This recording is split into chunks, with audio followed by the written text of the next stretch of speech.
Boa noite, irmãos e irmãs. As bênçãos de Jesus nos iluminem e nos fortaleçam. Bom, o Odair já adiantou. Hoje, aliás, passaram 3 temas pela apresentação de hoje. O primeiro seria da Andréia, que ela não pôde fazer, ficou para uma próxima oportunidade. O tema dela se chamaria Parentela, Parentes Difíceis. Aí a Ângela pediu que eu trabalhasse esse tema. Eu falei, não, Ângela, é da Andréia, eu vou trabalhar outro tema, mas vou trabalhar com uma coisa também difícil. Aí ela falou o quê? Eu falei, os mensageiros do reino, os 12 apóstolos de Jesus. E foi uma família bem difícil para Jesus e que trazem problemas na doutrina cristã até hoje ainda. Depois, eu preparei esse tema quinta-feira. Quando eu saí da reunião mediúnica, o tema estava pronto, fiquei tranquilo, fui dormir. Sexta-feira de manhã, estava fazendo yoga e meditação, que eu faço todo dia. Aí começou uma intuição. Sabe aquela voz que fala na sua mente, que ele não pronuncia palavras audíveis pelos ouvidos humanos, mas que fica repetindo sem parar a mesma coisa? E eu não costumo desprezar a voz da intuição. Eu, desde os 10 anos, as primeiras decisões que eu tomei, sempre segui a intuição e nunca me arrependi. Quando eu não segui, me arrependi. Né? Aí eu tive que trabalhar muito mais para fazer aquilo que seria fácil. Aí o tema que me veio de intuição, com aquela voz suave, convincente, até eu estava falando para o Odair, tipo a voz da Elisa, aquela voz agradável, mas muito convincente. A gente vê até nas orações que ela faz, assim, sai lá do fundo do coração, da alma. Né? Aí o tema veio, fale sobre os fracassos de Jesus. Aí eu pensei e falei, não.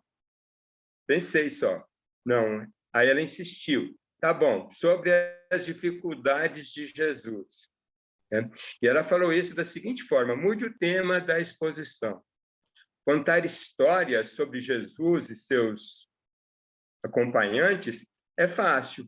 Os slides, os entusiasmos, os exemplos, pode até colocar figuras de pinturas.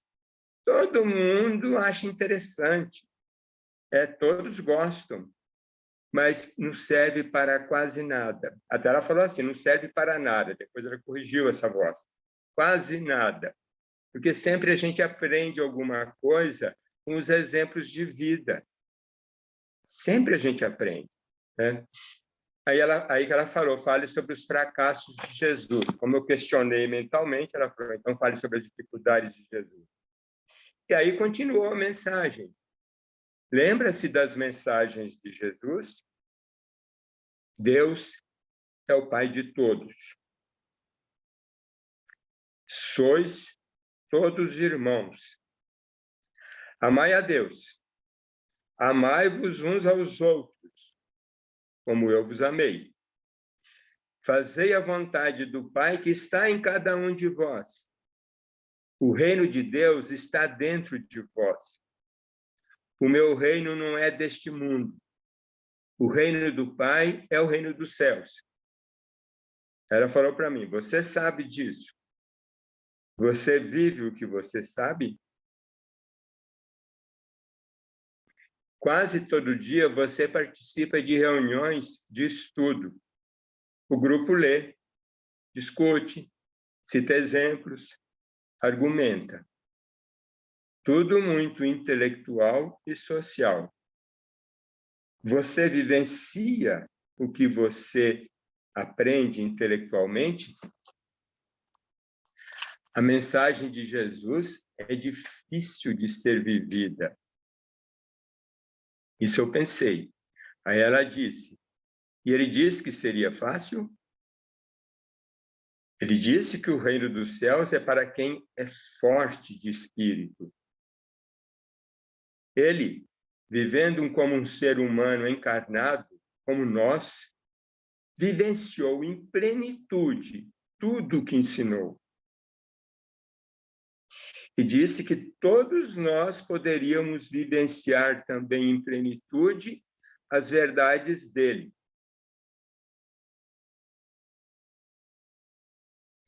Aí eu pensei, mas agora o mundo é diferente, o mundo é outro. Aí a resposta veio de novo. O mundo é outro? Talvez. Mais mecanicista, com mais recursos tecnológicos, com mais conforto, com mais facilidades sociais, mas é igualmente materialista e secularista, onde as religiões, como no tempo de Jesus, são investimento social, cultural, financeiro e político. Aí a voz continuou.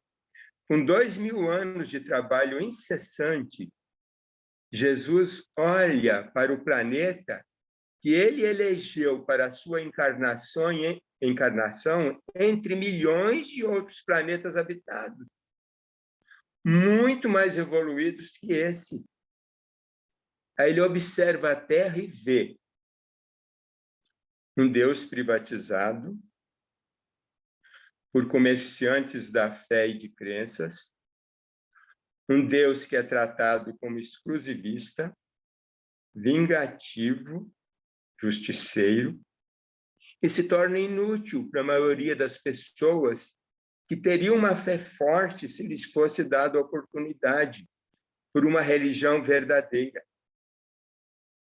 Aí Jesus olha para a Terra e vê também, ao invés de irmãos que se amam, vê seres humanos inimigos, competitivos por bens materiais finitos, armados para se destruírem e destruírem o planeta.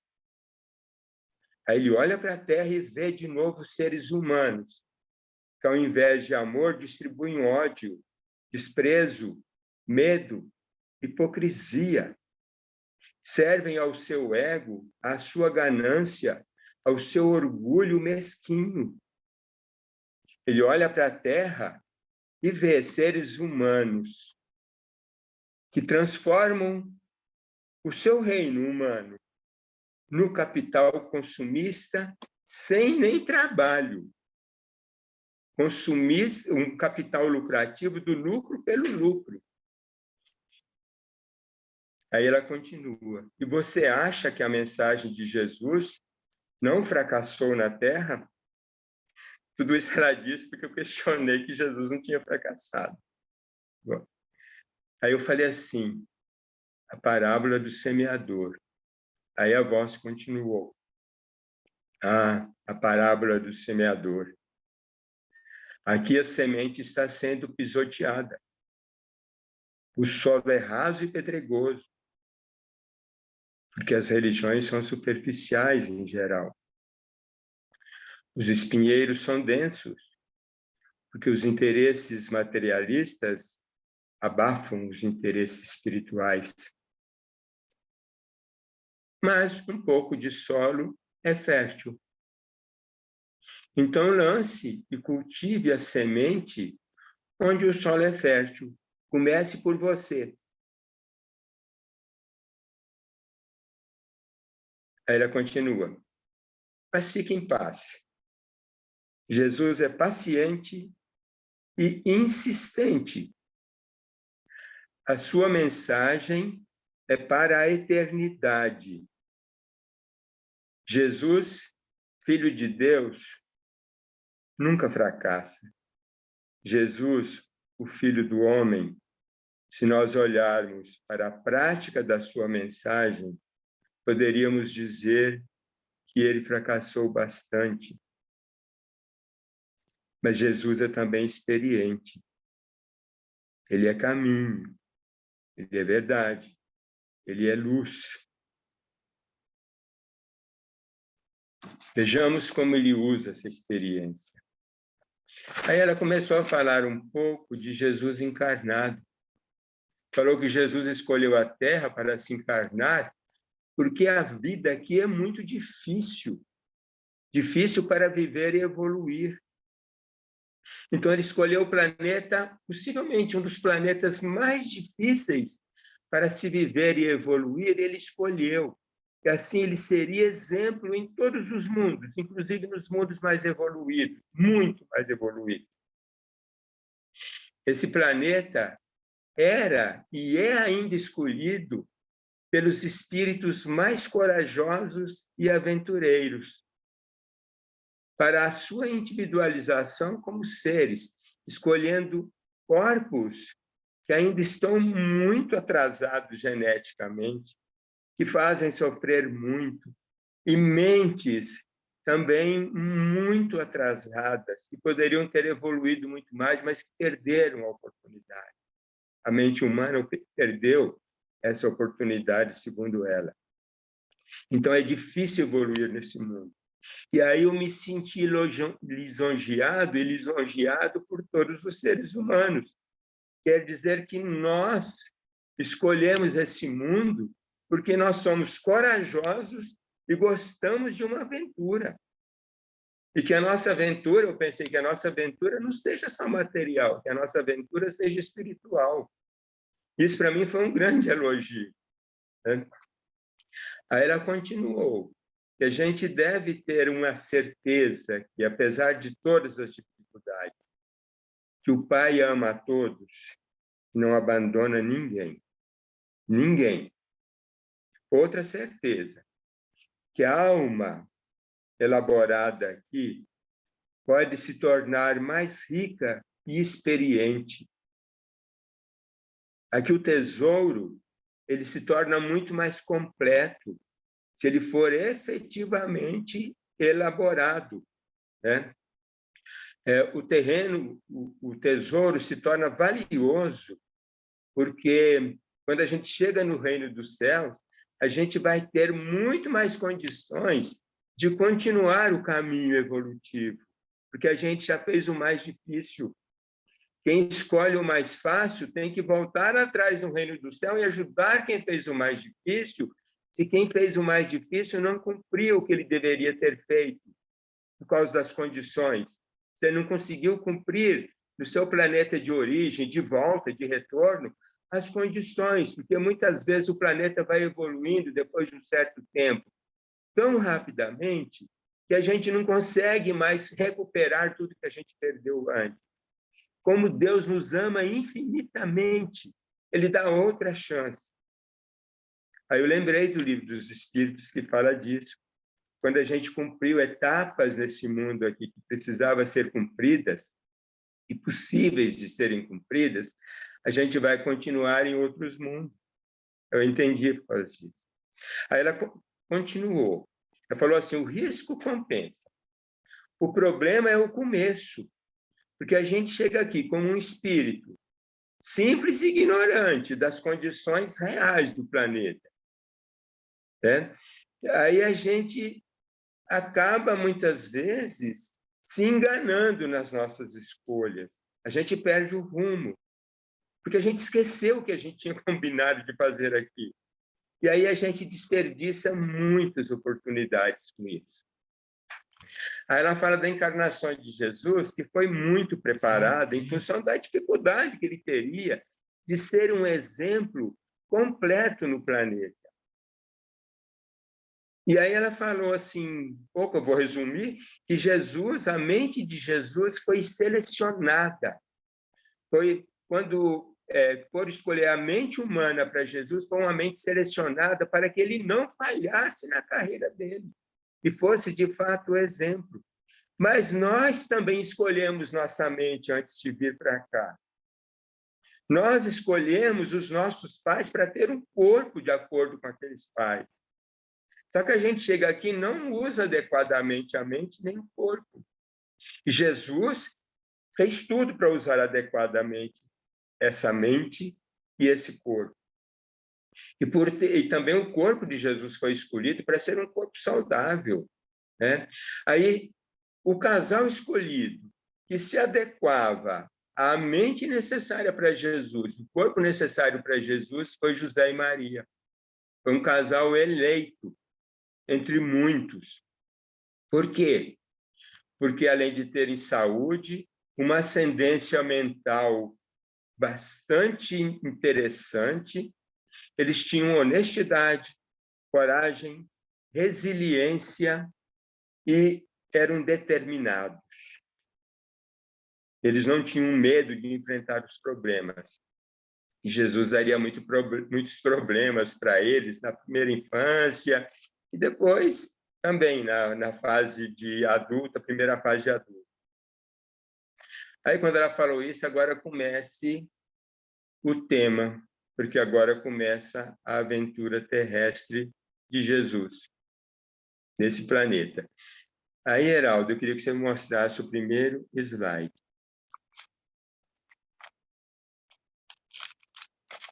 Então, o tema é as dificuldades de Jesus para implantar o reino dos céus na Terra. O slide seguinte, Heraldo. 2.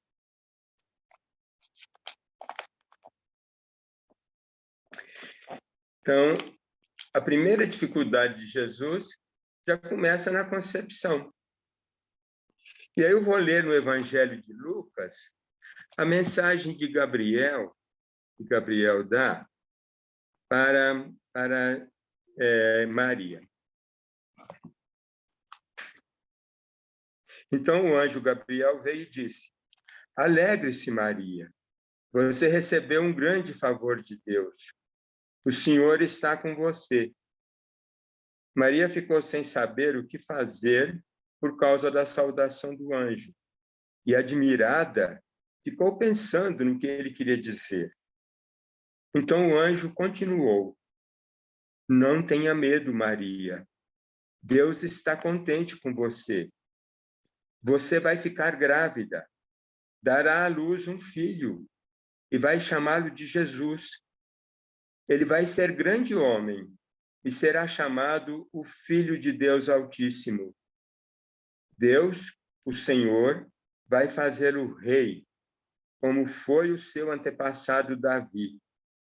Será para sempre rei dos descendentes de Jacó, e o reino dele nunca se acabará. Aí começa o problema, né? Porque nessa hora, a mente de Maria deve ter começado a se lembrar quem que era o Messias dos judeus. Pode tirar, Heraldo, aí deixa eu só falar agora. Quem que era o Messias dos judeus? Era aquele que viria colocar os judeus como dominantes do mundo. Quer dizer, esse Messias que estava chegando ia vencer os romanos, ia se vingar dos egípcios que escravizaram os judeus durante 400 anos, ia se vingar dos babilônios que escravizaram os judeus durante 600 anos. Então, esse era o Messias, que era entendido pelos judeus. E Maria era judia, o Messias dela era esse. Então, ela começa a se sentir mãe desse Messias. Até porque o anjo Gabriel fala que ele vai reinar como Davi, e o reino dele não terá fim. Então, o reino de Davi teve fim, mas o reino desse Messias não teria fim. Aí começa a primeira dificuldade de Jesus antes de se encarnar, antes de ser concebido, né? E essa dificuldade, Maria vai carregá-la todo o tempo que Jesus fica com a família dele. Depois que ele sai da família e vai para a vida pública, essa dificuldade continua, porque a gente vai ver depois, é uma dificuldade difícil de ser vencida, porque ela está entranhada na mentalidade. E era a mesma dificuldade que os apóstolos tinham, e a maioria dos que ouviam Jesus. Então, problema não vencido, né? Segunda dificuldade.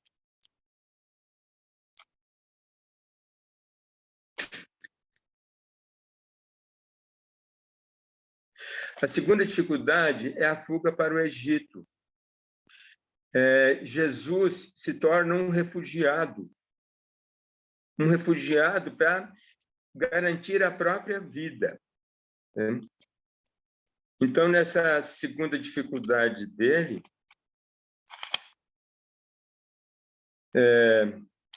agora eu pego do Evangelho de Mateus.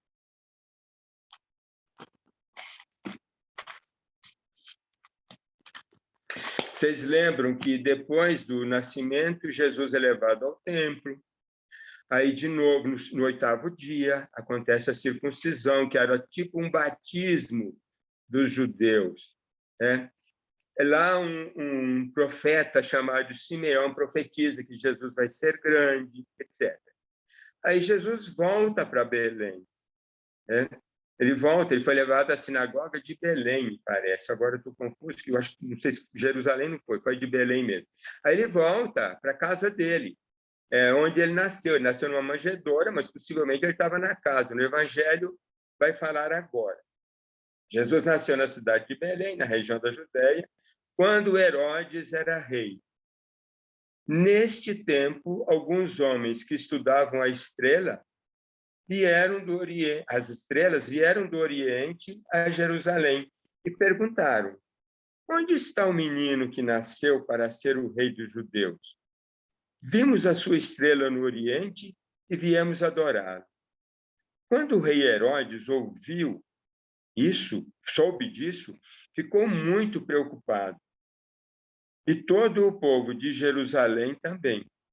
Ele reuniu os chefes dos sacerdotes e os professores da lei e perguntou onde devia nascer o Cristo. Eles responderam: na cidade de Belém, na região da Judéia. Então Herodes avisou os reis, os estudiosos das estrelas, que a gente chama de reis magos, que esse filho que ia ser rei era filho de Belém, tinha nascido em Belém. Mas que eles, quando encontrassem com essa criança, anotassem bem o endereço onde ele estava e voltassem a Jerusalém e dissessem para ele onde o menino estava, quais suas características, que ele também queria ir lá adorá-lo. Os reis, os sacerdotes estudiosos das estrelas vão até Belém. Só que quando eles chegam lá, eles veem um menino na casa com sua mãe, etc. Aí, em sonho, Deus avisou a eles que não voltassem aonde Herodes estava. Por isso, eles voltaram para a sua terra por outro caminho. Depois que os visitantes foram embora, um anjo do Senhor apareceu a José num sonho e disse, sempre é sonho, menos para Maria, que foi presencial: levante-se, pegue a criança e sua mãe e fuja para o Egito.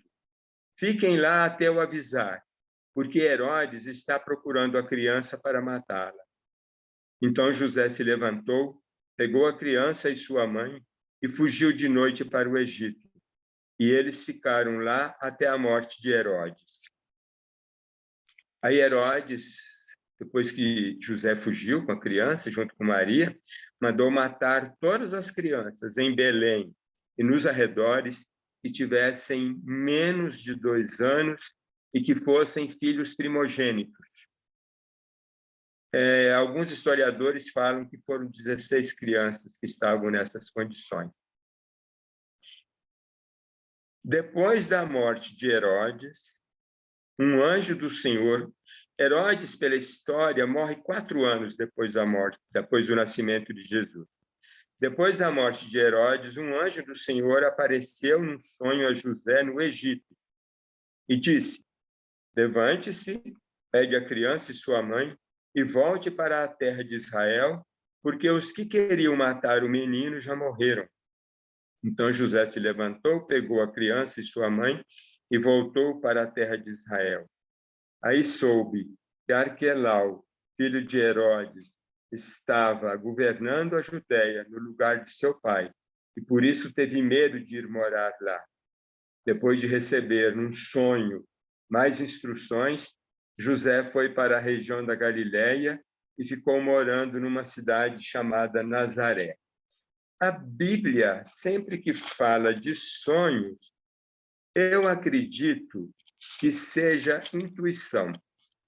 Pode ser sonho, sim, mas quase sempre é intuição, porque a gente acha que a intuição acaba sendo da nossa mente um sonho nosso. Principalmente acontece a intuição quando a gente está em estado de concentração ou naquela penumbra entre acordado e dormindo, né? As intuições vêm muito fortes nessas horas. Essa foi a segunda dificuldade, confusão. Herodes confundiu o reino de Jesus, assim como todos os judeus confundiam, de um reino material com um reino espiritual, e o reino de Jesus era espiritual. Então, continua a confusão. E Jesus teve que mudar, ele poderia, toda a nossa história cristã seria mudada se essa dificuldade não tivesse sido vencida por José acreditando em sonho. Possivelmente, Jesus teria sido criado em Alexandria, onde ele estava, refugiado no Egito, e a nossa história seria outra, porque a formação de Jesus seria outra, os interesses dele de filhos do homem seriam outros interesses. Então, possivelmente, nós teríamos um outro viés, mas ele cumpriria a missão dele. Talvez ele não tivesse sido crucificado, seria outra história, né? Mas foi uma dificuldade. Terceira dificuldade.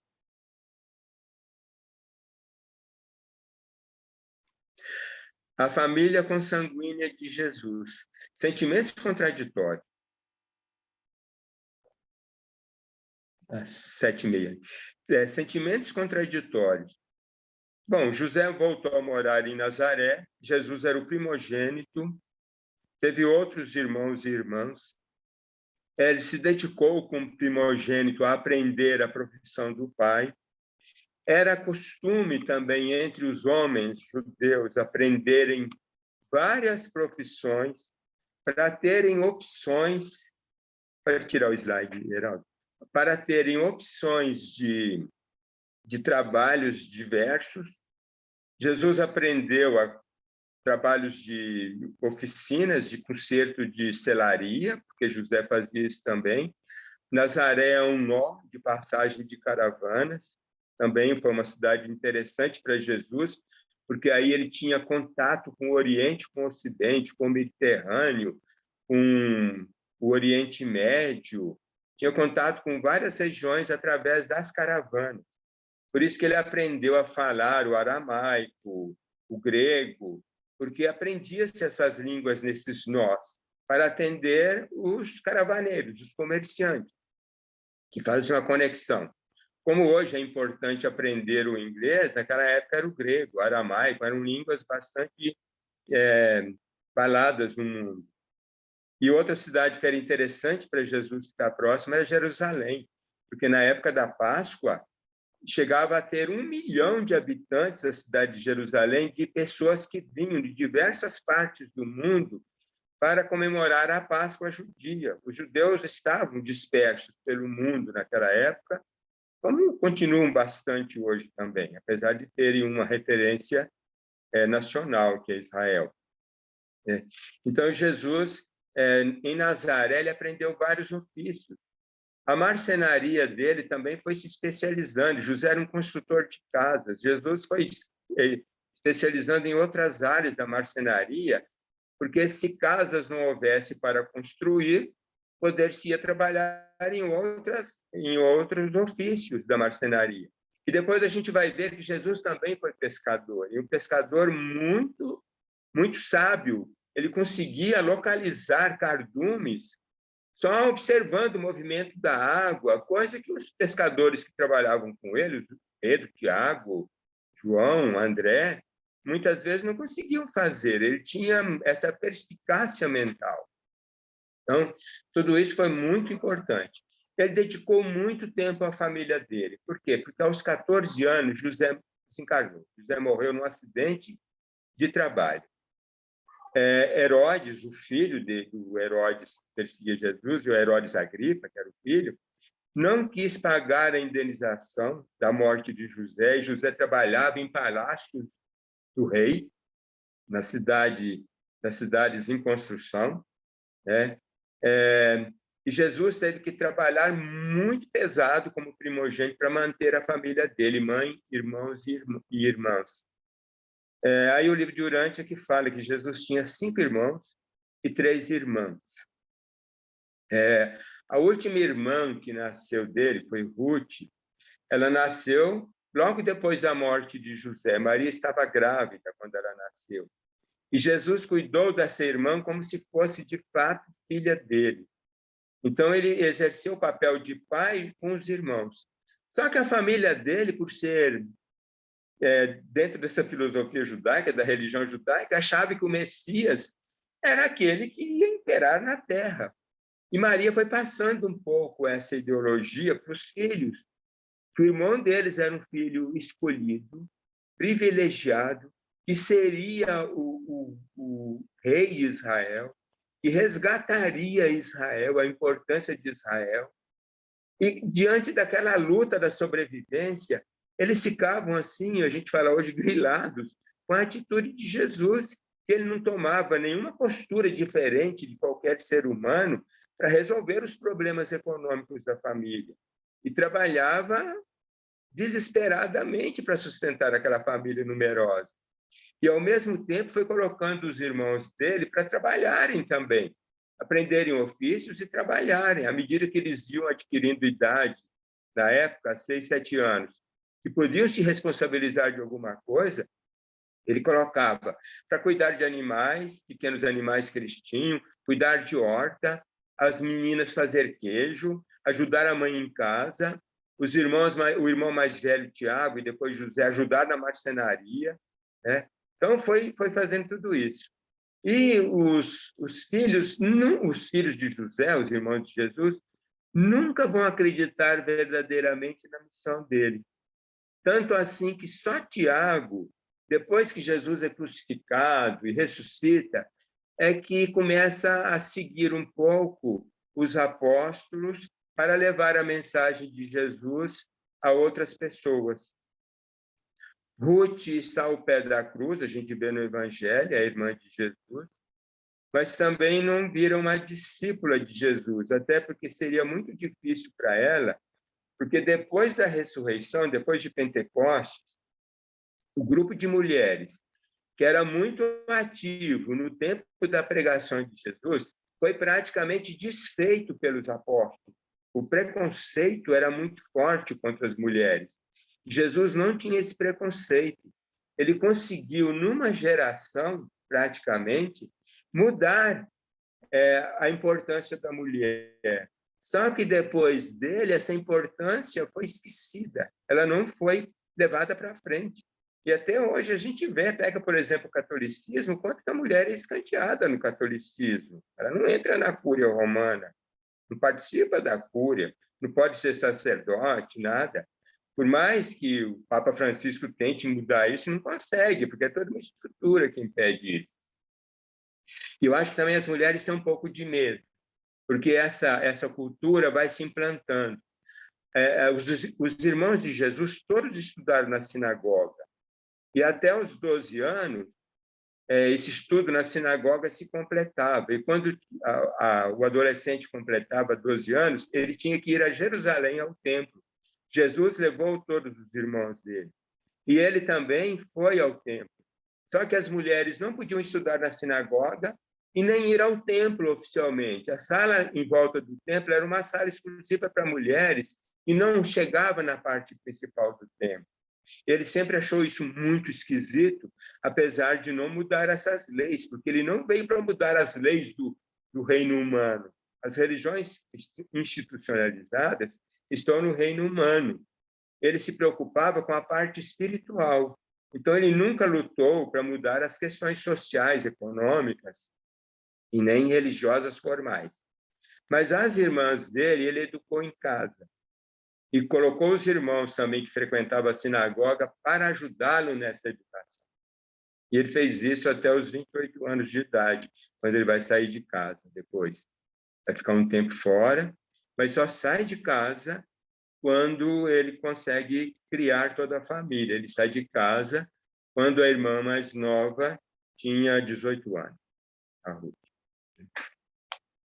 Aos 12 anos, nessa dificuldade aqui, acontece um fato interessante. Jesus é levado ao templo por José. E quando acabam as cerimônias da Páscoa no templo, durava um fim de semana todo, eles voltam para Nazaré.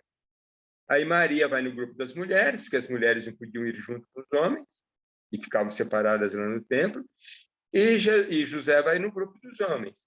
Maria acha que Jesus está no grupo dos homens, porque ele já tinha sido consagrado no templo, e José acha que, como Jesus tinha ido junto com as mulheres, ele ia voltar com a mãe dele, para ajudar a mãe nessa caminhada longa, de Jerusalém até Nazaré. E depois de um dia inteiro de viagem, quando os acampamentos se juntam para o pernoite, né, e para a refeição da noite, Jesus não está nem com a mãe nem com o pai. Aí José e Maria entram em desespero. Voltam, no dia seguinte cedo, voltam para Jerusalém. Chegam lá, procuram durante 3 dias Jesus. Aí encontram Jesus no terceiro dia, com alguns doutores da lei no templo, discutindo a lei. Discutindo profundamente a lei. E aí o Lucas descreve, vou só ler o finalzinho. Quando seus pais o viram, também ficaram admirados, porque os doutores da lei estavam admirados de ver Jesus com aquela argumentação com 12 anos. Aí o José e Maria ficaram admirados, não da argumentação de Jesus, de ver Jesus discutindo com os fariseus, os doutores da lei. Aí Maria diz, meu filho, por que é que você fez isso conosco? Seu pai e eu estávamos muito aflitos procurando você. Jesus respondeu, por que estavam me procurando? Não sabiam que eu devia estar na casa de meu pai? Mas eles não entenderam o que ele disse. Então Jesus voltou com seus pais para Nazaré e era obediente a eles. E sua mãe guardava tudo isso no coração. Jesus crescia tanto no corpo como em sabedoria e tinha a aprovação de Deus dos homens. Então, Jesus já começou a se entender como filho do Pai, que a principal missão dele não era com a terra, era com os céus. Só que Maria e José não entenderam isso. Aí o que Jesus faz? Não está na hora de eu começar a minha missão com o Pai. Ele tinha consciência disso. Então eu tenho que respeitar os meus pais terrestres e minha mãe terrestre. E aqui fica a nossa lição. Tem gente que acha que o reino dos céus é abandonar o reino terrestre. Não. Essa dificuldade de Jesus foi para nos mostrar o caminho. Atinja o reino celeste, porque esse é eterno. Cuide da sua alma, mas viva aqui na terra, porque foi aqui que você escolheu viver, nesse planeta difícil, como uma aventura para crescer espiritualmente. Quarta dificuldade, Heraldo.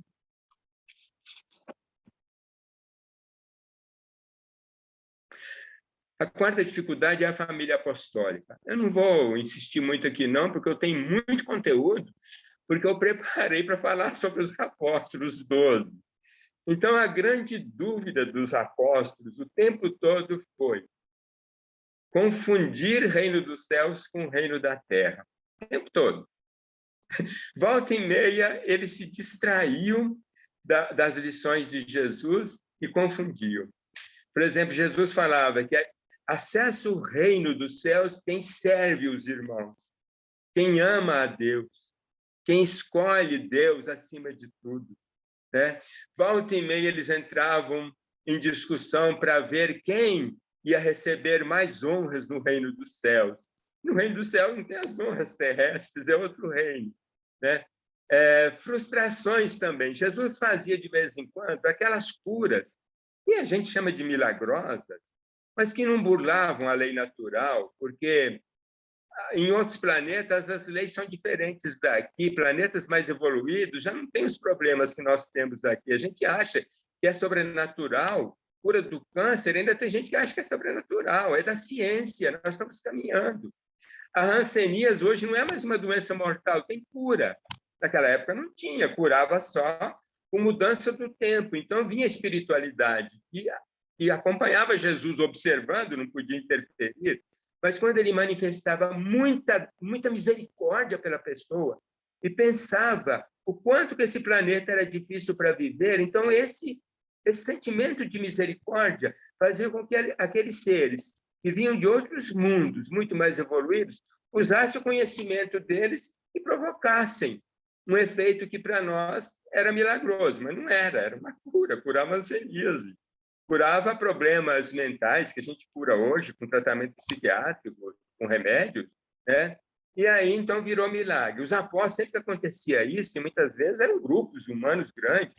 Teve um caso lá em Cafarnaum que foram 683 pessoas curadas numa noite de sábado, assim, por esse método, né? E eles achavam que Jesus era um bobo quando não aproveitava isso para implantar o reino terrestre aqui, para se tornar rei, para dar um exemplo de como se domina as coisas, como se interfere no planeta. Esqueciam-se que o reino de Jesus não era o reino terrestre. Então, eles se iludiam. E aí vai até as traições. A gente lembra muito da traição de Judas e Pedro, mas todos os apóstolos traíram Jesus quando fugiram, quando abandonaram Jesus na hora do problema mais grave, que foi lá no Jardim das Oliveiras, ele ia ser preso, abandonaram por medo, né? E aí, um único não abandonou, que foi João o evangelista, não abandonou Jesus, foi o único corajoso, né? Ele acompanha Jesus o tempo todo. E aí tem situações de inveja entre um e outro, etc. Então, essa foi a quarta dificuldade. Só que esse grupo não foi vamos falar assim, por condições do planeta só. Os irmãos de Jesus nasceram porque eles escolheram nascer naqueles corpos com aquelas mentes. E os pais adequados eram José e Maria, como nós escolhemos, sem esquecer de repetir isso.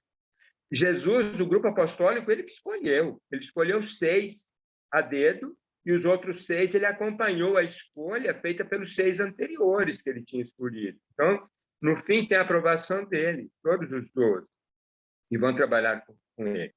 Aí vem uma outra dificuldade. Geraldo, eu vou correr um pouquinho, porque o tempo vai passando. A outra dificuldade é a família religiosa de Jesus.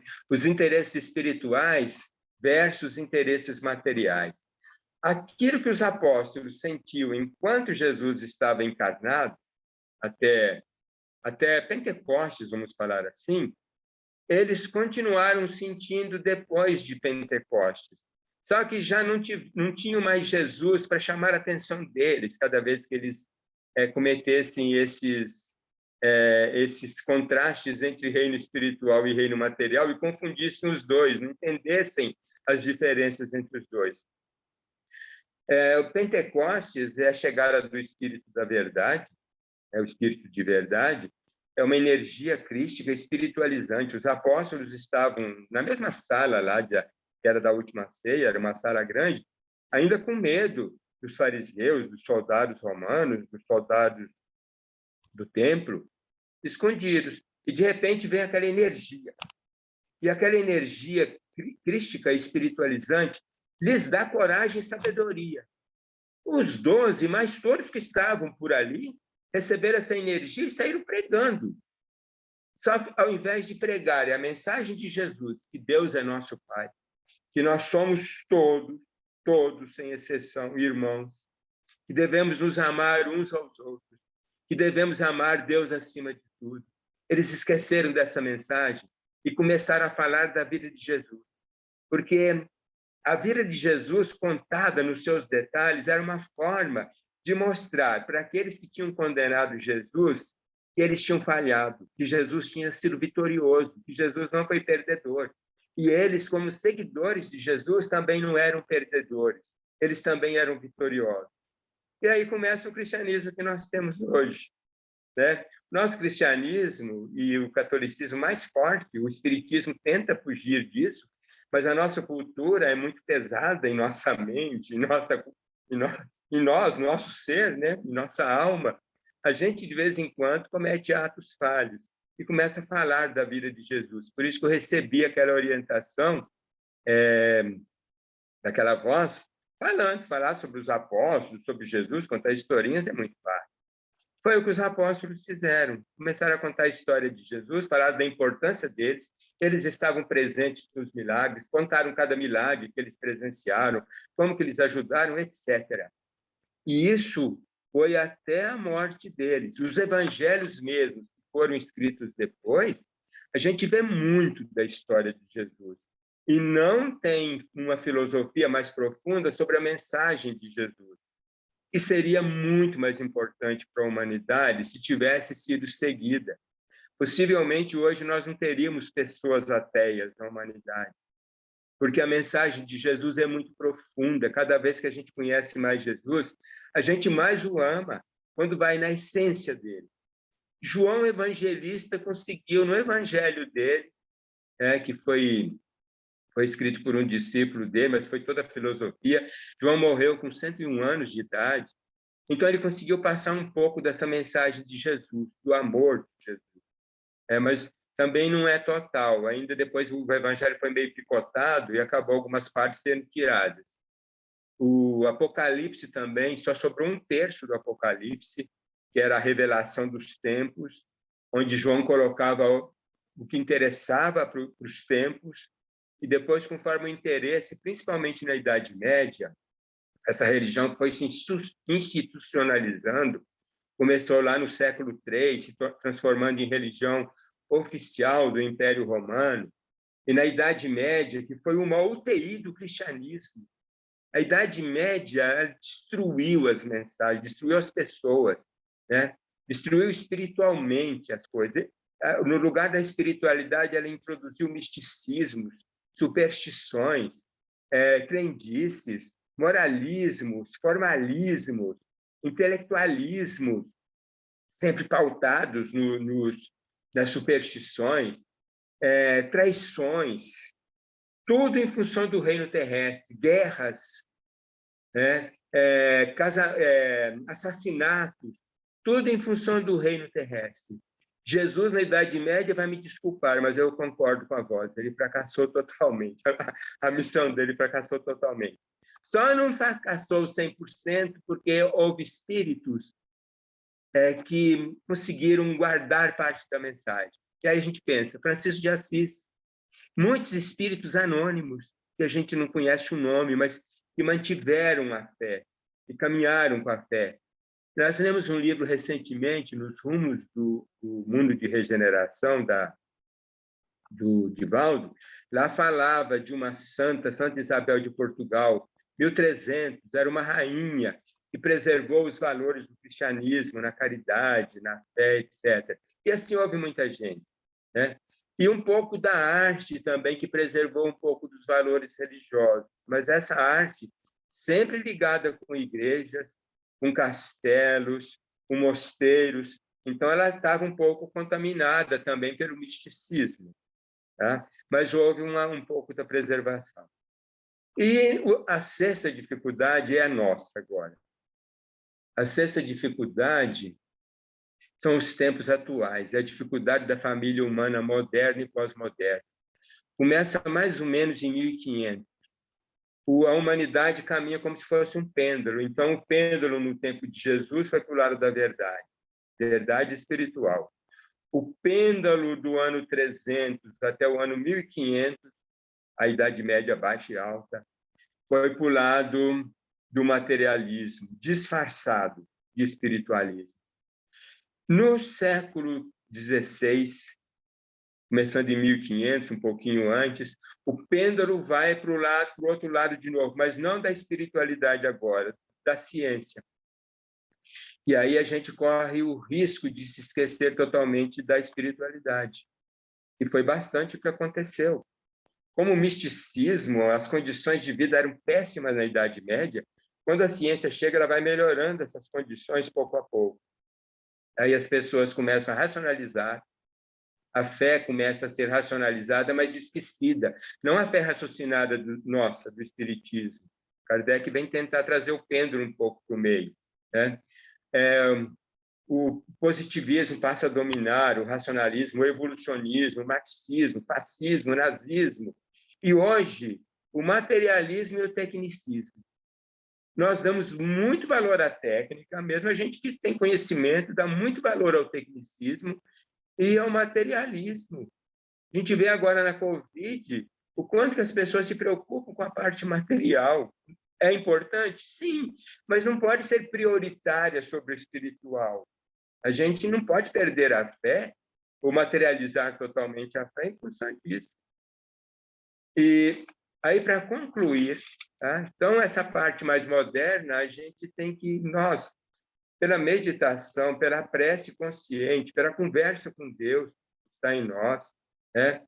Pelos exemplos de Jesus, nós temos que descobrir o nosso caminho. O Espiritismo nos ajuda muito, mas de vez em quando a gente se desvia desse caminho mesmo conhecendo. O exemplo de Jesus, primeiro, foi de amor total ao Pai. Pai, é da minha vontade que a vossa vontade seja feita. Amor incondicional à humanidade. Todos os homens são irmãos entre si. Temos que amar todos os homens. Jesus amou todos os homens, mesmo aqueles que não acreditavam nele, aqueles que o perseguiam, ele os amava. Muitas vezes, ele não ia atrás para conversar. Amor não é conversar com a pessoa. Isso muitas vezes humilha a pessoa. A gente vê isso no Evangelho segundo o Espiritismo. É amar aquela pessoa dentro de nós, querer o bem dela. E a fé de Jesus era viva, real, verdadeira, espiritual, confiante, segura, ativa, adulta. Não era uma fé infantil, sábia, serena. Aí a missão de Jesus que ele nos passou foi nós fazermos sempre a vontade do Pai e servir sempre a irmandade humana. Isso. Então, essa daí, fazer sempre a vontade do Pai, é um treino. Então, o mantra de Jesus, Pai, é da minha vontade que a vossa vontade seja feita. Porque a vontade de Deus não vai estar acima da nossa vontade. Nós temos que querer, pelo nosso livre-arbítrio, que a vontade de Deus seja feita em nós. É assim que ela vai ser feita. E servir à irmandade humana, seja quem for, servir. Não dá para servir todo mundo fisicamente, servir em prece, em amor. Fazer tudo por amor e que esse amor reverta para que a humanidade seja melhor. E para finalizar, Jesus nos ama e não desiste de nós. Nunca. Gratidão a vocês pela atenção e desculpe pelo prazo muito em cima.